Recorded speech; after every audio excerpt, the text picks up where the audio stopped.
الصلاة والسلام عليك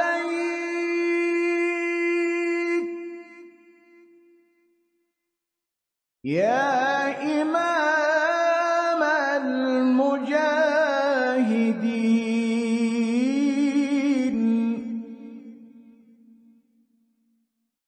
يا رسول الله. Masih melanjutkan kajian kita, kajian kitab At-Tadhkirah karya Al-Imam Muhammad ibn Ahmad ibn Abi Bakar ibn Farah, gelarnya Abu Abdillah Al-Ansari Al-Khazraji Al-Maliki, bermadzhab Maliki beliau, al-ma'ruf yang populer dengan sebutan Al-Qurtubi, yaitu Imam Al-Qurtubi rahimahullah rahmatan wasi'atan wa rahimallahu ulama al-muslimin. Qala al-muallif rahimahullahu ta'ala wa nafa'ana bihi bi ulumihi fid dharain amin. Bismillahirrahmanirrahim. Fayajibu 'alal insani, maka wajib atas manusia yang bertobat, bitaubatin qoblal muayyanati wal ghargharati. Jadi manusia itu wajib taubat sebelum al-muayyanah. Al-muayyanah itu sebelum menyaksikan kedatangan malaikat maut, wal ghargharati, dan sebelum terjadinya ghargharah, yaitu nyawa sampai di kerongkongan. Bahwa setelah waktu meninggalnya tiba atau ajalnya sudah tiba, maka turunlah malaikat maut. Nah, pada saat malaikat maut itu turun, disitulah disebut dengan al-muayyanah. Dan tidak usah khawatir, karena SOP-nya malaikat maut wajib mengucap salam kalau kita dinilai baik oleh Allah. Semoga kita dinilai baik oleh Allah. Amin. Allahumma. Sebagaimana Nabi terangkan dalam hadis riwayat Ahmad, Abu Dawud, Ibnu Majah, kata Imam Al-Qurtubi hadisnya sahih dari semua jalur periwayatannya. Kalau Al-Qur'annya di surah An-Nahl ayat 32. Orang yang bertakwa itu adalah orang yang baik menurut Allah dan diwafatkan oleh para malaikat utusan Allah dengan cara yang baik. SOP-nya malaikat itu wajib mengucap salam. Jadi assalamu alaikum. Salamun alaikum. Kalau kita ya assalamu alaikum. Makanya di dalam asar yang sahih dari Ummu Salamah radhiyallahu anha, kalau kita menjenguk orang yang sedang mengalami sakaratul maut, itu disunnahkan atau dianjurkan oleh beliau kita mengucap assalamu alal mursalin walhamdulillahi rabbil alamin. Semoga keselamatan atau assalam, salam atas para malaikat yang diutus oleh Allah, walhamdulillahi rabbil alamin, segala puji milik Allah. Itu asar yang sahih dari Ummu Salamah radhiyallahu anha. Jadi kalau kita jenguk sekiranya orang sudah mulai sakaratul maut, nah kita disunahkan mengucap assalamu alal mursalin walhamdulillahi rabbil alamin. Di samping sebagian ada yang mentalqin, dianjurkan yang di sekitarnya itu memperbanyak baca tasbih di samping surah Yasin. Karena di Bulughul Maram ada hadis yang Nabi bersabda, kama qala iqra'u mautakum Yasin. Bacakanlah, di antara maknanya ya, orang yang akan mati di antara kalian Yasin. Karena itu punya fungsi ruqyah. Karena pada saat orang yang akan mati itu, iblis mengerahkan pasukannya dari bangsa jin untuk menggelincirkan orang yang akan mati itu. Jadi iblis mengerahkan pasukannya dari bangsa jin untuk menggelincirkan orang itu. Maka disitulah pentingnya pertolongan Allah. Karenanya mumpung masih hidup, jangan meremehkan doa Rabbana la tuzigh qulubana ba'da idh hadaitana wa hab lana min ladunka rahmah innaka antal wahhab. Jangan meremehkan doa ya muqallibal qulub tsabbit qalbi ala dinik Tsabbit qalbi ala ta'atik. Itu penting karena kita butuh pertolongan Allah guna menghadapi detik-detik kematian tadi. Harapan kita semua husnul khotimah, syahid di jalan Allah Subhanahu wa taala. Amin. Allahumma amin. Nah, sampai kemudian terjadilah ghorghoroh. Ghorghoroh itu ketika nyawa udah mulai dicabut dan sampai di kerongkongan itu. Sering saya sampaikan ayatnya di surah Al-Waqi'ah ayat 83 itu. Ketika nyawa sampai di sini, hulhum, saat itulah kalian, kata Allah, menyaksikan tempat tinggal kalian. Yang masuk surga, ya masuk surga, melihat surga. Yang kandidat neraka, yang melihat neraka. Nauzubillah min dzalik. Ghorghoroh. Kalau saat malaikat mau turun, ajal namanya, itu negosiasi untuk dimajukan atau dimundurkan kematian itu tidak berlaku. Al-A'raf ayat 34. Walikulli ummatin ajal fa idza jaa ajaluhum la yastakhiruna sa'atan wa la yastaqdimun. Dan bagi setiap umat itu ada ajalnya. Kalau sudah jatuh tempo ajalnya, tidak bisa dinegosiasikan untuk dimajukan ataupun dimundurkan walaupun cuman sesaat. Di dalam surah Al-Munafiqun ayat 10 dan 11 itu, ayat 10 itu negosiasinya, ayat 10 itu. Ayat 10 itu negosiasinya. Ya Allah, mau ya kematian saya ditunda sebentar saja. Saya mau sedekah dan menjadi hamba-Mu yang soleh. Nah, itu dicoba untuk dinegosiasikan. Tapi di ayat 11-nya Allah menjawab bahwa kalau ajal sudah datang, tidak bisa dinegosiasikan untuk dimajukan ataupun dimundurkan walaupun cuman sesaat.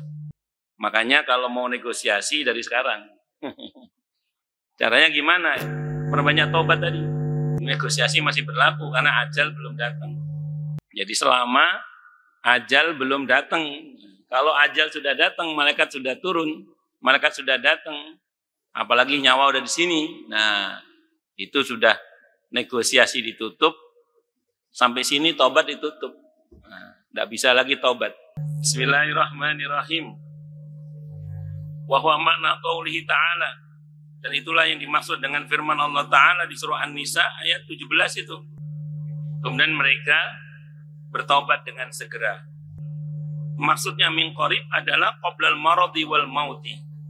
Sebelum sakit dan sebelum datangnya kematian. Wa asal masih hidup, setua apapun, menyesal namanya sadar. Tidak ada kata terlambat. Asal masih hidup ya, asal masih hidup. Dan berkata siapa Abu Mijlas, wa dhahak dan ad-dhahaku, wa ikrimatu dan ikrimah, wa Ibnu Zaid dan Ibnu Zaid, wa ghairuhum dan selain dari mereka semua. Yang dimaksud dengan min qarib adalah qoblal muayyanati lil malaikati, sebelum melihat malaikat maut itu datang, wasiwaqi dan dicabutnya nyawa, wa ayyaghlibal mar'u ala nafsihi dan sebelum orang itu tidak sadarkan diri. Jadi selagi kita masih sehat, masih sadar, malaikat maut belum datang, sebelum dicabutnya nyawa. Nah, ini insya Allah disebut dengan termasuk dalam kategori belum terlambat kalau bahasa kita. Malaikat itu kalau mencabut nyawa orang yang zalim, itu wujudnya sangat menyeramkan dan tidak pakai salam. Itu terangkan dalam tadi hadis riwayat Ahmad, Abu Daud, Ibnu Majah, hadisnya sahih dari semua jalur periwayatannya. Gak pakai salam. Kenapa? Karena yang mau dicabut ini orang yang zalim, orang yang jahat kalau bahasa kita. Karenanya mumpung masih hidup, tidak hanya jenengan tapi juga saya, monggo kita semua mensegerakan taubat dengan taubatan nasuha. Monggo mumpung lidah masih ringan mengucap astagfirullah, mumpung kaki masih ringan melangkah ke tempat-tempat yang baik, mumpung mata masih bisa dibuat melihat mushaf Al-Quran, mumpung telinga masih bisa dipakai untuk mendengar nasihat, kajian-kajian ilmu, mendengarkan murotal dan lain sebagainya, mumpung tangan masih bisa dipakai untuk berbagi kebaikan. Maka mumpung semuanya masih sehat ini, manfaatkan dengan betul sebelum datangnya kematian malaikat maut maksudnya, dan sebelum lidah menjadi keluh. Makanya hanya orang-orang yang dirahmati oleh Allah sajalah yang di akhir hayatnya bisa mengucap la ilaha illallah. Karena bukan hal yang mudah. Karena itu semua adalah merupakan bagian dari anugerah dari Allah Subhanahu wa ta'ala.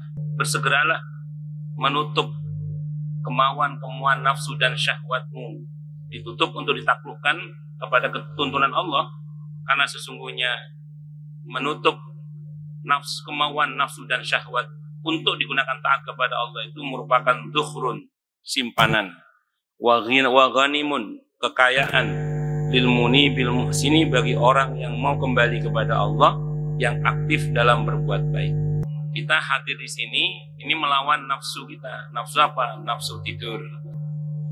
Sebagian kita bangun di tengah malam atau sepertiga malam akhir melawan dan menaklukkan nafsu tidur kita dan lain sebagainya.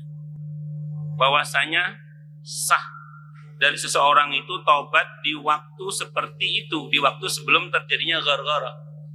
Sebelum terjadinya gharghara itu taubat masih sah, masih diterima. Karena saat itu pengharapan itu masih tersisa. Dan penyesalan serta komitmen untuk meninggalkan perbuatan maksiat itu masih memungkinkan. Tapi kalau nyawa dari sini baru menyesal. Menyesal dari apa? Setelah ini kamu udah juga mati. Tantangannya tidak ada. Makanya pintu tobat sudah tertutup. Nah, kalau kita masih sehat begini, menyesal masih ada dampak positif yang bisa kita nikmati dalam bentuk kebaikan setelah kita menyesali itu dalam bentuk meninggalkan perbuatan maksiat. Jadi yang dimaksud dengan segera bertaubat adalah begitu kita berbuat dosa, langsung bertobat dan komitmen tidak mengulangi lagi. Ini yang saya katakan kemarin ya. Kalau ada orang berbuat dosa, tidak bertobat, tidak segera bertobat maksud saya, itu ada dua dosa. Ada dua dosa. Ada orang berbuat dosa, tidak segera tobat, itu dia punya dua dosa. Yang pertama, perbuatan dosa itu sendiri. Dan yang kedua, dosa karena tidak tobat. Karena tobat itu hukumnya wajib. Nah, makanya kan kita kalau beristighfar itu paling nggak habis sholat, di waktu-waktu sahur. Di antara istighfarnya Nabi apa? Astaghfirullahaladzim la ilaha illa wal hayyul qayyum wa atubu ilaih. Dan taubat itu intinya di hati, yaitu an-nadam al-azam. Menyesal, komitmen tidak mengulangi lagi, konkret meninggalkan perbuatan maksiat. Kadang dosa yang sama terulang kembali, asal kita komitmen tidak mengulangi lagi dalam hati, janji. Namanya manusia, kadang kedepannya kalah oleh dominasi kepentingan, nafsu dan syahwat. Kena jebak, macam-macam lah. Sehingga dosa yang sama terulang kembali, ya sudah, ditobati lagi. Yang kemarin sudah Allah ampuni, ini dosa baru, tobati lagi. Ini yang sering saya ulang-ulang supaya kita tidak lupa ya. Untuk saya sendiri juga. Apa itu? Bahwa kalau ada orang yang mengatakan keledai tidak akan jatuh pada lubang yang sama dua kali, saya sering bilang ya, itu keledai. Kalau manusia bahkan bisa jatuh pada lubang yang sama, itu berkali-kali. Kalau manusia. Kenapa? Karena manusia bisa lebih parah daripada keledai. Itu Quran yang bilang. Ulaika kal an'ami bal hum adall.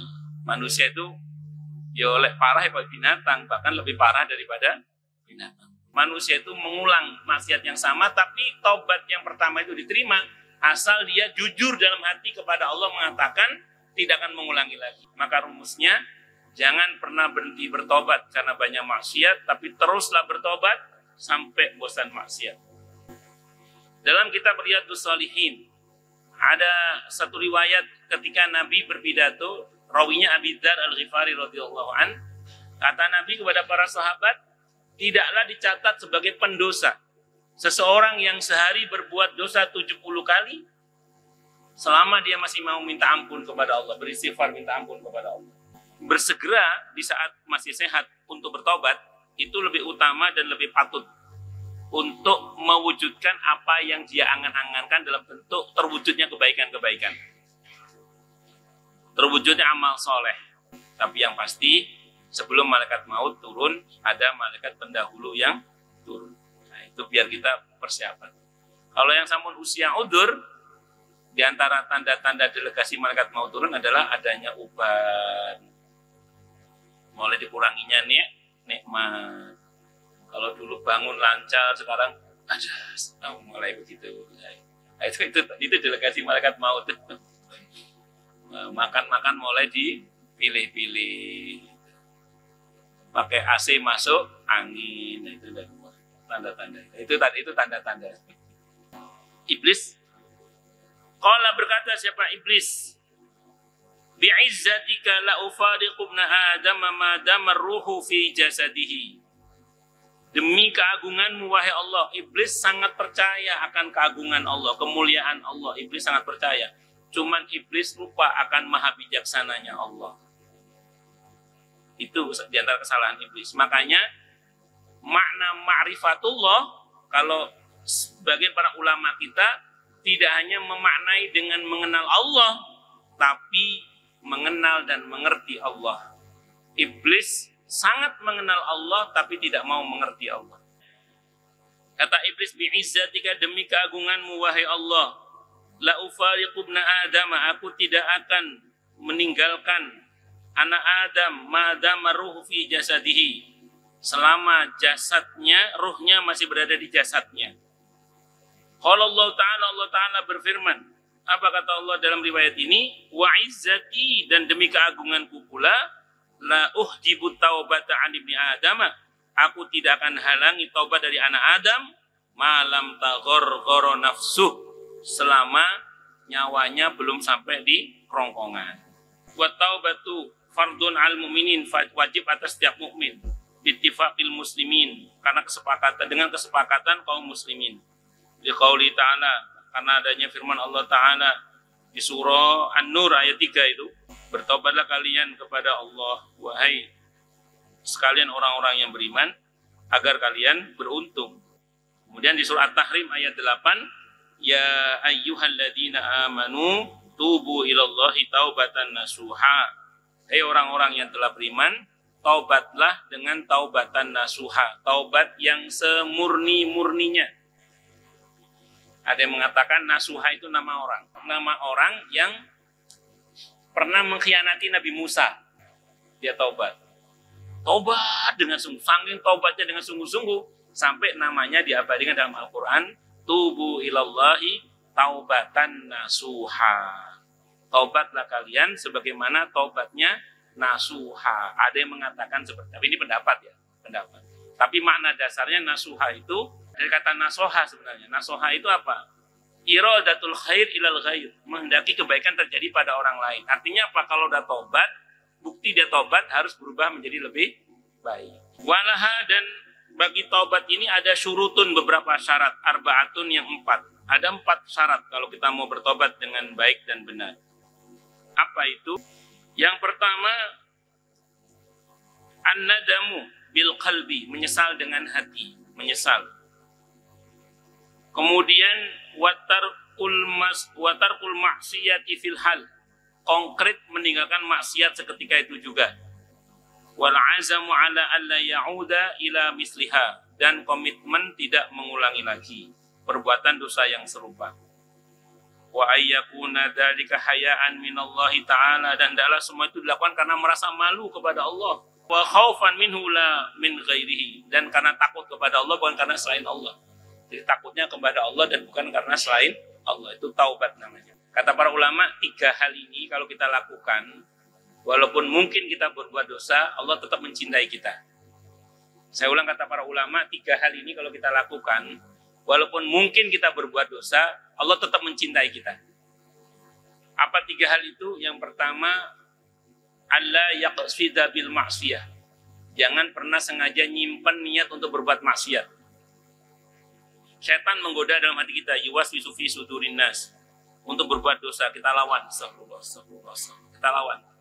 Jadi jangan disimpan niat maksiat dalam hati. Dorongan-dorongan untuk berbuat durhaka kepada Allah kita lawan terus, kita lawan. Astagfirullah. Tapi yang namanya manusia kadang remnya blong. Namanya manusia kadang remnya blong. Begitu blong, yang kedua, alla yafraha bil maksiyah. Jangan pernah bangga dengan maksiat yang kita lakukan. Kenapa tidak bangga? Karena merasa malu, malu. Kenapa merasa malu? Karena merasa diawasi oleh Allah.